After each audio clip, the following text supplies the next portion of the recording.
For today's video mga guys, pupunta tayo ng palengke para bumili ng gata.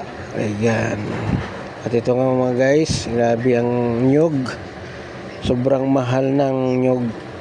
Pinakamababa na ang 40 pesos dito. Grabe. 40 pesos pinakamababa. May 50 saka 60 pesos ang isang piraso. Grabe naman to.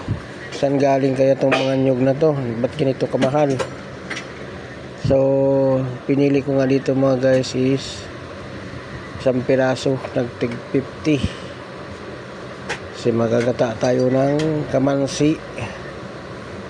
Ngayon, may natira pang kamansi. Ayan mga guys, papugi muna si kuya. So, ito, susunod natin bili tayo ng pangsahog, yung mga sibuyas, bawang, yan, gulay. So ito, pili tayo ng sibuyas at syempre bibili na rin tayo ng isda pamparis dun sa may ginataan nating gulay.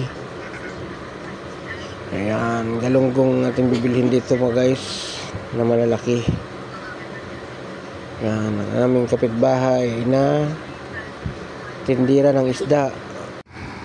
So mga guys, habang pauwi nga kami, nakita namin tong Hilux, no? Yan, at gustuhan niya ng aking asawa, kaya bibili kami nito mga 10.